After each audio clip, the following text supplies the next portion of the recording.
Okay, guys, we are on live. We have Richard with us. Go ahead, Richard. I put on the tallis, but the tefillin this morning before I put on the kippah and the tallis. I don't know how that happened. I'm usually in a routine with the modi upstairs, the washing of the hands upstairs, then downstairs. By accident, I did it. I know Hashem forgives me, but I just wanted to share it with the group because since you don't make any mistakes, Rabbi, only Yitzhak Ravkov does, I wanted to know if I'm going to be penalized for that mistake. No, it's fine, Richard. After the fact, it's fine, Richard. It's okay. After the fact, if it already happened, it's fine. David, welcome, guys. Okay. Rabotai, today we have a very fascinating class. I don't know, Richard, if you're going to be able to stay till the end. A very, very important class. How can one extend his life? Everybody wants a long life, Richard.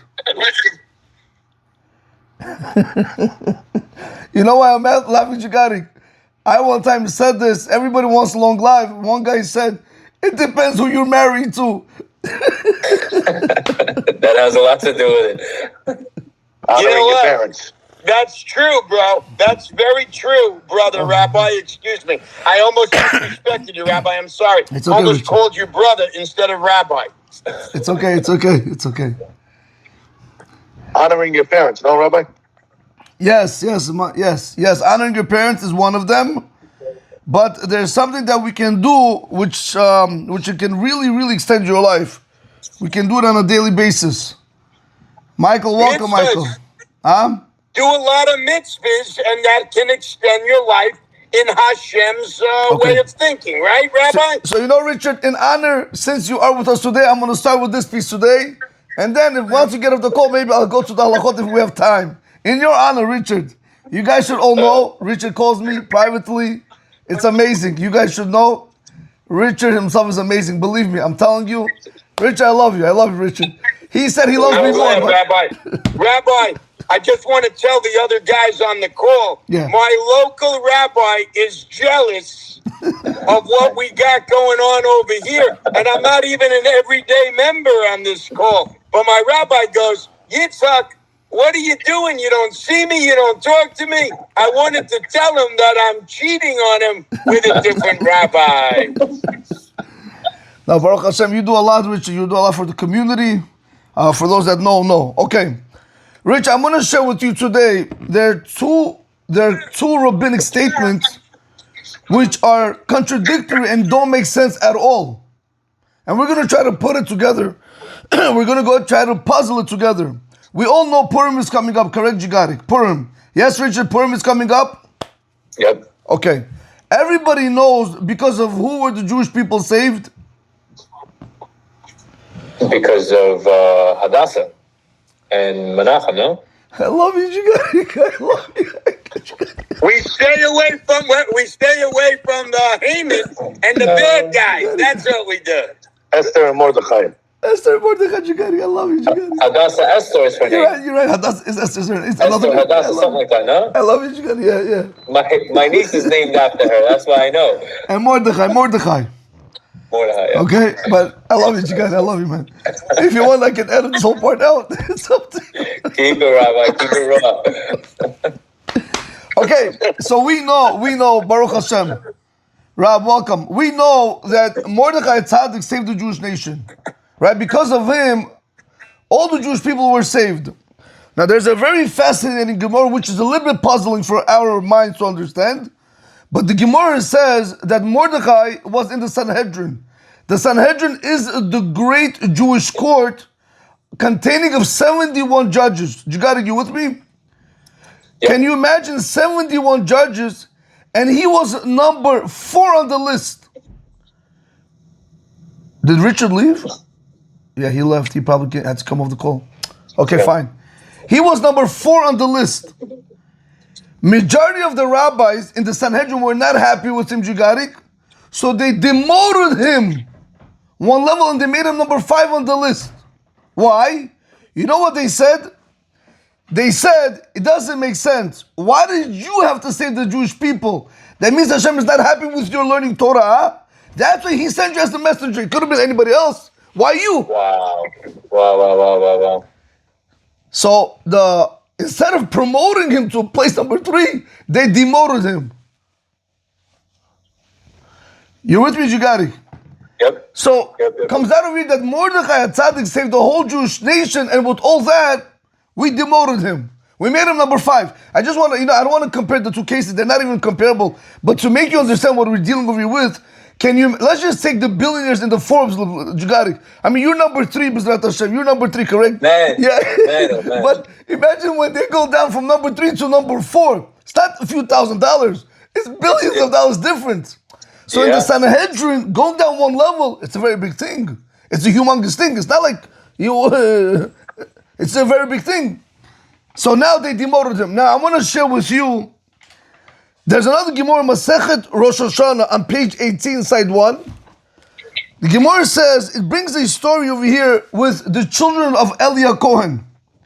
Eli was a Cohen Gadol, he was the high priest, and he served in the Beit HaMikdash. He had 2 children, Chofni and Pinchas. They, how can I put it, the power that they had, the fact that they were Kohanim, they misused their power, they misused their leadership, and they made women wait longer before they could go back to their husbands, whatever it was. Hashem punished them, and he said that they died very young, Chas v'Shalom, lo leinu. And Hashem said, anybody who comes from the lineage of Eli Cohen, anybody in that family, is not going to make it past 20. Did you what I just said, Yikarik? And that's only because they didn't. Because they used their power incorrectly. They misused their leadership. You understand? They did things they were not supposed to do. They were sacrificing parts of meat that they were supposed to give out to people. They took everything the best for themselves. And they gave the worst to other people. They did a lot of things which was not supposed to be done. The father reprimanded them, but they did not actually listen. In the end, Chas v'Shalom, they died, and then the father found out, and then he also died. But Hashem made a decree on their family that anybody born from that lineage will never make it past 20 years old. Chas v'Shalom. You guys, you see how severe this is, no? Listen to this. There were 2 Tanaim, Abaye and Rava. They knew that they were from the family of Eli Cohen. They knew they're not going to make it past the age of 20. So what did they do? They went to the Chachamim, they went to the rabbis, and they said, what do we do? So they brought a verse, and basically, Rava said, you know what can atone for that? Learning Torah. If you learn Torah, that's going to be able to atone for the sin, and it's going to give you a long life. Abaye said, wait a minute. Don't learn Torah alone. You also have to do chesed. You have to do kindness. If you're not going to do chesed, how good is the Torah? What ended up happening? Rava lived till the age of 40. Hashem gave him an extra 20 years only because he learned Torah. Abaye lived extra 40 years until the age of 60 because he did 2 things. He learned Torah and he did chesed. He did kindness with other people. You guys are with me so far? I didn't lose nobody. Jeff, you with me, Jeff? When you combine both Hesed and learning Torah, it takes you to another level. 20 years for every little... Look, you do Chesed, you get 20 years extra added to your life. You learn Torah, you get... Hold on, Rabbi. Yeah. How long is the Hesed? Is it every single time you get an opportunity you have to do the Hesed, or is it you do it once a month, once a year? No, the opportunity came, they would do the Chesed. They wouldn't push it away. So every time when the opportunity came, they would do the Chesed. Hashem said, know something? I have to reward you with 20 plus more years. You have to remember 60 years and 40 years, very big difference. How's that fair? But you know what the obvious question is? Which struck me, which doesn't make sense? Tell me. Abaye that did Chesed, Hashem gave him extra 20 years, correct? Yeah. Tell me, Mordechai, he didn't do Chesed? Mordechai did the biggest Chesed, saving all the Jewish people. So why did they demote him? Why did they make them number 5? That means we're not learning this Gemara correctly. Is it because the other person did more? No, what? How can you do more? He saved the whole Jewish nation. Whoever they promoted while demoting him. No, there was nobody. No, they just demoted him. Finish. No, they just demoted him. They put him number 5. You hear the question, how could it be to Abaye, you give extra 20 years because he was doing chesed? Mordechai, what? He didn't do chesed. He also did chesed. Give him also place number 3 or leave him place number 4. But don't demote him. Listen to this beautiful answer, Jigari. Do you know what? You know when a person learns Torah, it says, Es Chaim Igal mechazikim ba. Richard, you came back on Richard. Ay. Richard, how long were you on? You just got on? Sorry, guys. If I told you what I was doing, you would say I'm trying to brag. I spoke to a guy from the Salvation Army who has no phone, no job, no home, no wife, hasn't seen his kids in 20 years, and that's a nachas. Yes. I had to take that You call. I know. Sorry. I know. Send them straight to Jack. No. At Israel, Richard does a lot of work. He helps a lot of people. It's unbelievable. Yeah, I'm mostly an AA guy, but I love the Judaism that you guys bring, and I have a lot of respect for the men on this league. A lot of respect. Why would I keep jumping on? So, Richard, I'm going to tell you in short, Mordechai HaTzadik saved the whole Jewish nation, and the rabbis that were not happy with him, they demoted him. They made him number 5 from the 71 list of judges. They made him number 5. However, there were 2 other rabbis, great rabbis by the name of Abaye and Rava. They were from the family of Elia Cohen. Anybody who was from that family was supposed to die young at the age of 20. So, Rava, he learned Torah, so Hashem rewarded him with extra 20 years. Abaye, he learned Torah and did kindness, so Hashem rewarded him with extra 40 years. So Abaye passed away at the age of 60, Rava passed away at the age of 40. The obvious question is, Richard, how could it be, or how is it fair to Mordechai, who saved all the Jewish people where you can't have any greater chesed than that? How is it fair to Mordechai? He saved the whole Jewish nation and they demoted him. But when it comes to Abaye, Hashem gave him extra 20 years. You hear the question, Richard? I can hear you. You're on mute, bud.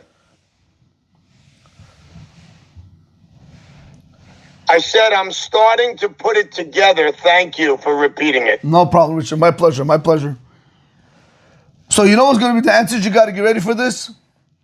Do you know what kind of chesed Abaye was doing? What kind of kindness? It's a good question. I have no idea. He was teaching people Torah. One of the biggest problems when it comes to teach people Torah, not everybody likes to teach people Torah. You know why?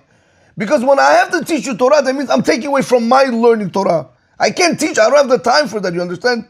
I can cover so much ground, but by being over here, I cover less ground. You understand?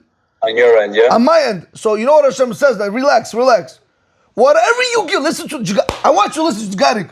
Whatever time you give to the people, Hashem says, I will give you. I will make it up. I will complete it with extra years that you don't deserve. That's why Abaye got 40 years, additional 20 years. Do you know why? Because he was teaching people Torah. That's the chesed he was doing, because Torah is what's going to extend a person's life. You with me, Jigari? Yeah. Now listen to this. Yeah. Listen to this very next point. The rabbis of blessed memory say, when a person is confronted with a mitzvah, correct? I want to use the mitzvah of tzedakah. How many of us are cold in giving money when it comes to tzedakah? Richard, how many of us are scared? Like they say, scared money don't make no money. You know this goes on tzedakah, you know that? Oh man, Rabbi's quoting. I can't. You got it, I can't. You know that this really goes on tzedakah? Richard, do you know why? The rabbis of blessed memory, it says in the Torah, Joey Diamond's back. Welcome, Elon. It says in the Torah, Jigarich, it says in Torah Venatan, and you gave, correct? If you spell it backwards and forwards, it spells the same way. You know what Hashem says? When you give, that's when I'm going to give you. No, I don't think you understand, Jigarich. Rabbi, I put this to the test. I think I told you this a couple of days ago. I'm not going to go into the glory details, but I put this to the test, and God, thank God, you know? Yes, Baruch Hashem. Thank God. So one of the things I want to share with you, if you just like you understand when a person learns Torah and you teach other people Torah, Hashem is going to complete your days. You should understand when it comes to giving tzedakah. Rabotai, don't close your hand on people. Do the best, of course you can. You know, be polite, be nice with other people. Open. When you're going to give, Hashem is going to give you back. Now I forgot the name of the rabbi. He said something very fascinating. How do you know, Richard, when something great is coming to you? How do you know? You could be sitting right now. How do you know when something great is coming to you? You ready for this, Richard? You might be sitting at home and you get a knock on the door from a person who needs help. Like right now, this guy that called you, you don't know. And now he asks you for financial assistance. Give me $50, give me 100, give me whatever, 500. This is the test. Hashem says, listen, I want to bless Richard with a lot of things, but I want to see how is he going to bless my other son, my Jewish son. If you, Richard, open your heart, you open your hand, you pass the test. Hashem says, if Richard can give, then I can give him. But if we say, oh, now again you called me, again. Now we failed the test, so Hashem says, okay, again I have to give you. I'm not going to give you. Why do I have to give you again? So we have to be very careful when we're dealing with people that need charity, when they need help. If they need help, we do our best to try to make sure that we get them that help. We can help them. No, you're gonna be a mom, okay?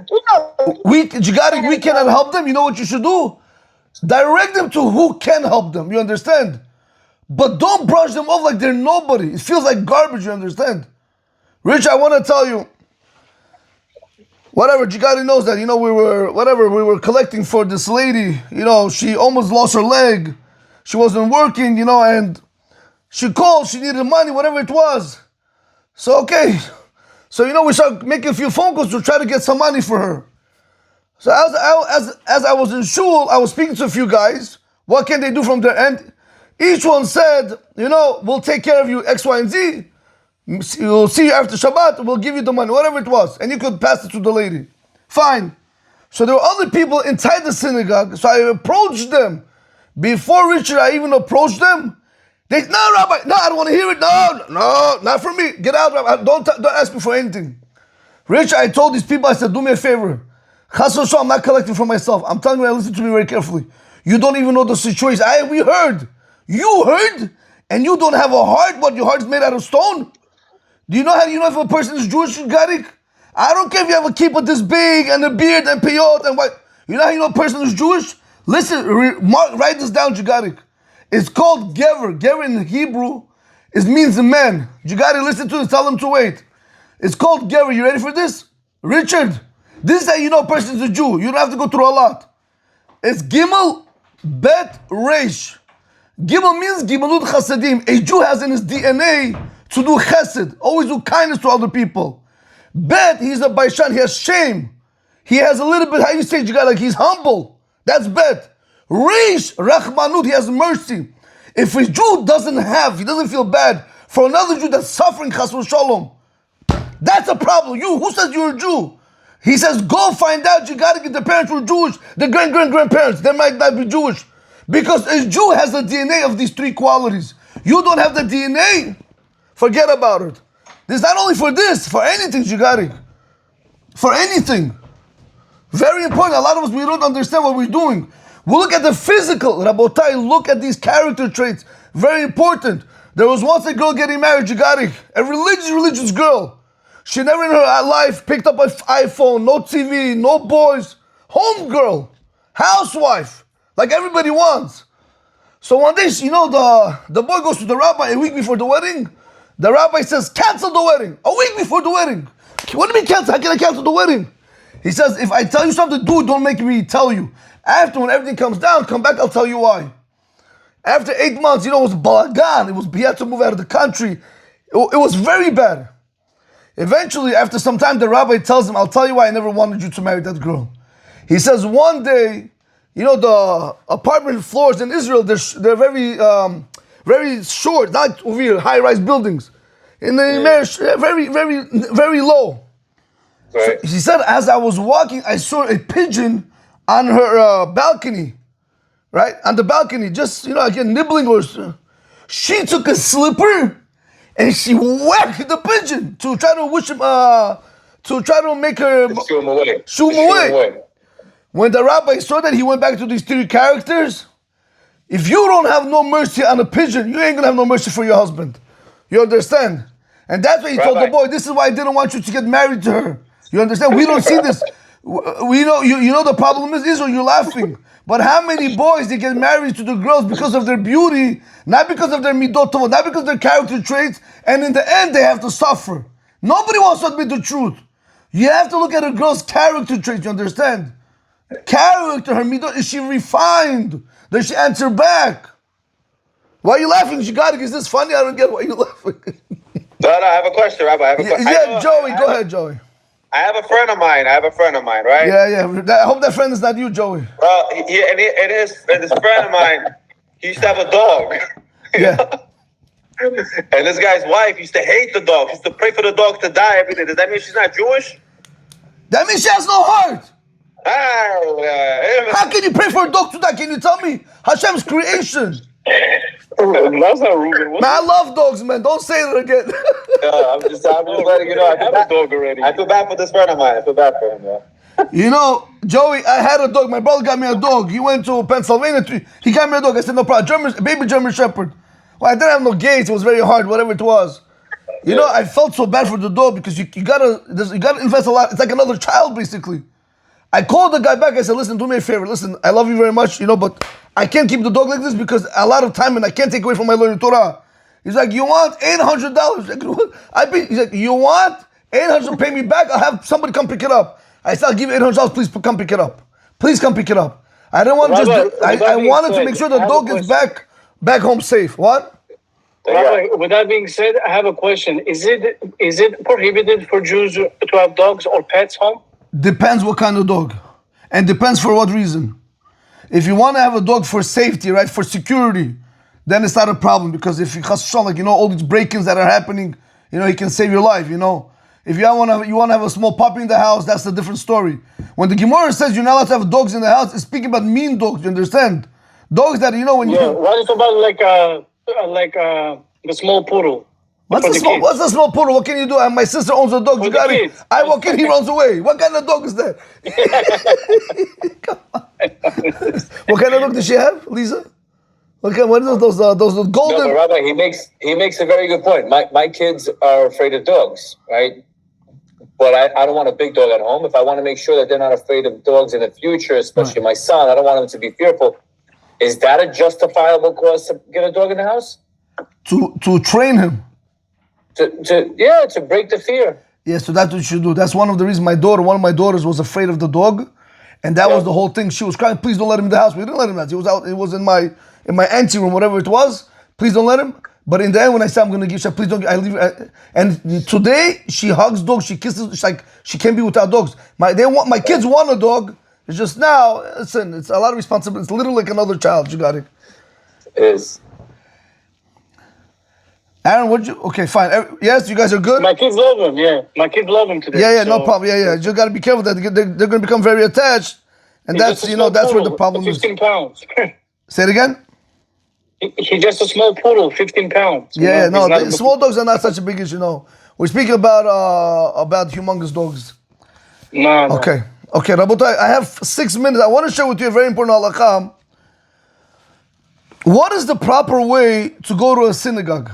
This is a very important halakha. What is the proper way to go to a synagogue? You guys what do you mean? Could there be a proper way to go to a synagogue? I had no idea there's a specific way to go. You have to run there. Who said that? You gotta pick up your pace. But when you leave, Aaron, you gotta leave there slow. Yes, very nice, yes. Rabotai, I want to read for you a beautiful Shulchan Aruch Jigarik. But Aaron, I hope you know what you're saying. I mean, let me read the halakha and then I'm gonna touch upon what you just said, Aaron. He says in Siman Tzadik, that's chapter 90 in halakha number 12. It says that there is a mitzvah larutz. There's a mitzvah to run when you're going to the Beit HaKnesset. But listen what the Shulchan Aruch says, Jigarik. V'chein l'chol davar mitzvah. And so too for every single mitzvah that you get an opportunity to do, you should run. But like Aaron said, when you come to the shul, Jigarik, you gotta pause. You got to understand that you're walking into Hashem's temple. You have that fear interpretation, which a lot of us unfortunately might not have, only because, I don't know, whatever it might be, but but we have to have that fear interpretation. But Aaron, can I try to add something to this? What does it mean, mitzvah? The Rav Yitzchak Yosef Shita brings down from the Magen Avraham. He says, listen what he says, Shigarik. V'tov shekol haderech elach b'mehirut. It is good that the whole way you should be going there quickly. What is that? What do you mean the whole way, Shigarik? It's good, not obligated. When you look, I put it like this, Shigarik. Let's say you want to come to our house at Torah, correct? Like say once you're around the block, you park away, by the fire hydrant, right? On the other side. Yeah. Once you're already halfway by the block, or from the other side, once you're ready, let's say 100 steps next to over there, you want to start speeding up your steps. You want to show that you want to come down to Hashem. You understand? Comes Rav Yitzchak Yosef, he brings down the Magen Avraham, one of the biggest achronim, and he says, not only when you're close to the shul should you show you want to come to shul, even when you begin from your house, Shigarik. From there you want to hasten your step, you want to go even faster. Meaning to say, which unfortunately, not everybody has this, that when it comes to doing mitzvah, when it comes to diving to Hashem, we want to have that zirizu, we want to have that excitement, that passion to want to go. You understand? I don't have to say, I gotta go. Again, I gotta do a mitzvah. Again, I gotta daven mincha aravit. Again, I gotta shacharit. And you know where the problem is, Shigarik? Mincha is not so hard because you're working. It's really, you go to work, bam, bam. Aravit, okay, more or less, you're home.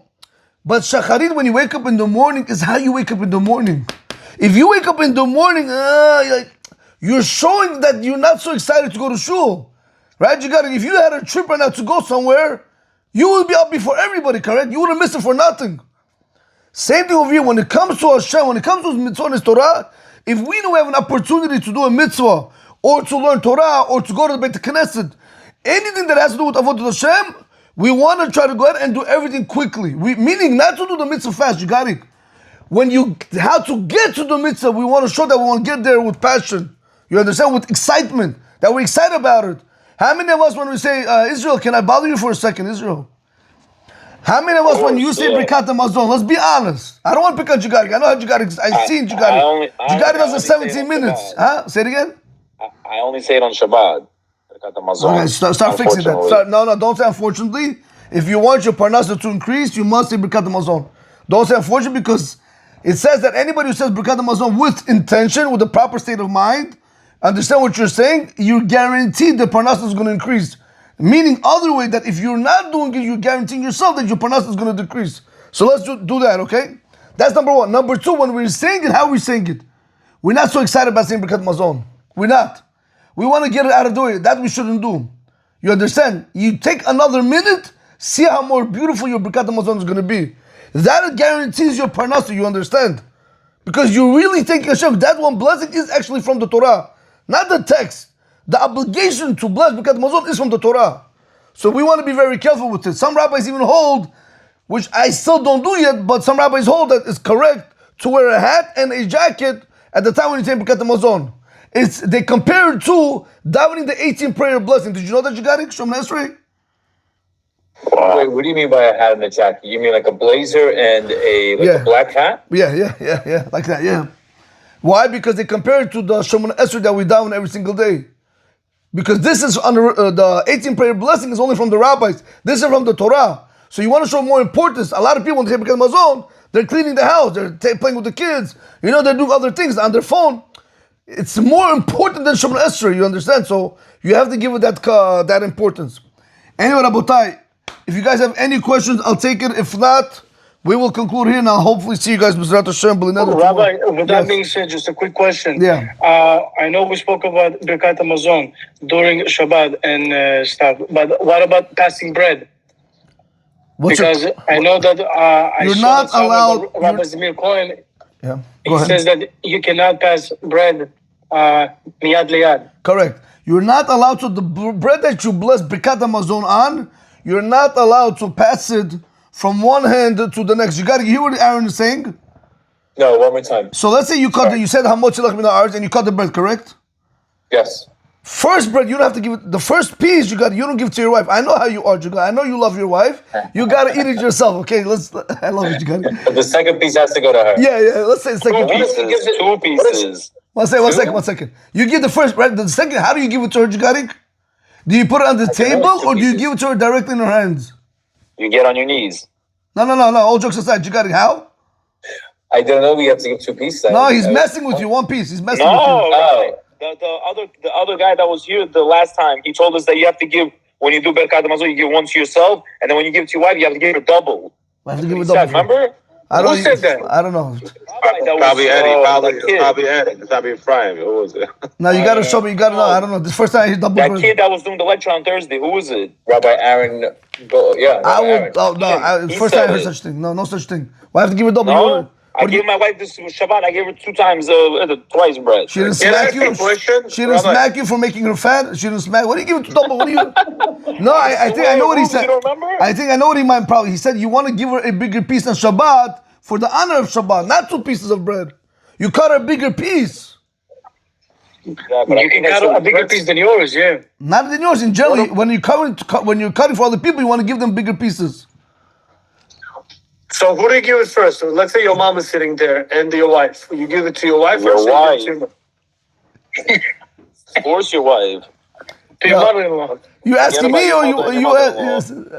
I'm asking you, what's the right way of doing it? So your parents come before your wife. I hope you know that. Your wife is important, but if your parents don't mind, then you give it to your wife, which usually they don't, right? They forgive the honor. You give it to your wife. Usually, if my mom's sitting, and who do I give it first? so your mom won't mind, so you can give it to your wife. But if it was the other way around, one second. If it was the other way around, let's say your wife is sitting and you have you in front of her, and then she has her father, she's obligated to give it to you.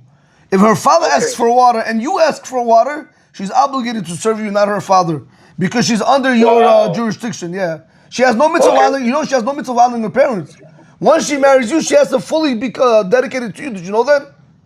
Wow. But her husband, he has a mitzvah to honor his parents. So basically, don't confuse daddy anymore. So I want to, guys, I got to conclude, but I want to share with you very important, Jigarik. When you give your wife the piece of bread, it cannot go to her hand. Never. Right, it has to go on her plate. On the plate. Also, children got to be very careful. A lot of children like to take from the parents' hands. You got to put it down. The Mishnah Berurah says something very scary. If you know when you give it direct to a person's hand, when they're a mourner, when they're mourning. So if you give bread directly to a person's hand, even a child, the parents can change the child's mazal for the worse. That means the child could lose his parents, chas v'shalom. It's very dangerous. Besides the fact that you shouldn't give the bread directly, because that's a form of parnasa. You're giving your parnasa away. But even worse, you could change a person. So if you really hate somebody, give them bread directly to their hands. Wow. So wait, brother, what if your wife then hands it over to someone else? She's not allowed. She has to put it down. Must put it down. Onto the plate or something, but never into the hands. So no, I put it on her plate, but my wife, she always gives it to the kids right away. But her bread she must eat. She's not allowed to pass over mitzvot. She has to eat the bread, and afterwards the child, in the plane, when you fly the plane, they say if it's gonna crash, right? You first put the mask on yourself, and then your own mask. Yeah. I was in Israel, so this my cousin, he did a whole upsharing, so he invited the Chanda brothers. You hear? Yeah. So he said something very funny. He said, but which was true. He said when he travels, he takes the exit space because you have a lot of room over there. You hear? So the lady, the stewardess, whatever, they start saying that you're by the exit. I just asked this question. You have to make sure that if the plane is going to crash, you have to make sure that you're going to be the last one out. You hear? That's what she tells him. So he's like, I don't know you guys from a hole in the wall. Why am I going to have to wait for everybody? Yeah, whatever. But then, when he says something funny, she sits over there, she tells him, if the table is open, please close it and put your head between the knees. Yeah, so you know what he said? He said something, he says, wait, if I close the table, you're telling me I'm going to survive the fall? But if I don't close it, I'm gonna, doesn't make sense. If the plane is going down, it's going down. What are the chances? Chas v'shalom. Anyway, guys, what do you want to say? Who was speaking? Me, Rebbe. Yes, yeah, Yaakov. So we don't give the bread into the hand of the person because we're giving away our parnasah. That's one reason. Another reason because it's only done for mourners. And the Mishnah Berurah says you could change a person's mazal for the worst by giving it directly into their hands. You gotta be very careful. I'm giving it to my kid. Let's say I'm giving it to my 3-year-old daughter. You put it on the table. She takes it and then she can eat it. Got it. Or if you want to give them directly, make sure it's not from the Birkat HaMazon bread. Say another piece of bread. You tell your wife, bring me another piece of bread, cut that bread and give it directly. As long as not the bread that you blessed on. Wait. What do you mean by Birkat HaMazon bread? You're supposed to have I'm sorry, Birkat HaMotzi bread. I'm sorry. When you say HaMotzi, that bread, those two bread, that's what we're particular on.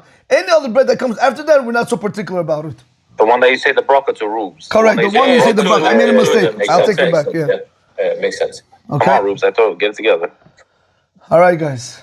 I love you, Rabbi. Izzy's on a roll today. Izzy's on a roll. I'll see you guys. Rabbi. Thank you, Rabbi. Thank you, Rabbi. I'll see Rosh you guys. Chodesh Tov. Rosh Chodesh Tov. Yes, Rosh Chodesh Tov. I'll see you, What are you supposed to do, Joseph. Rosh Chodesh Tov? What are you supposed to do? So I'll see you guys. Coming to your house? Listen on that. I'm going to Old Yosef High today. Come through, Plo, Shmov, gonna have a good time. Go. Rosh Chodesh. You see that? But don't forget Yalla Ve'avo and Birkat HaMazon. I'll see you guys. Thank you, Rabbi. Rabbi, I'll say it. Bye. I'll see you guys. Bye. Yes, сегодня, let's go. We're gonna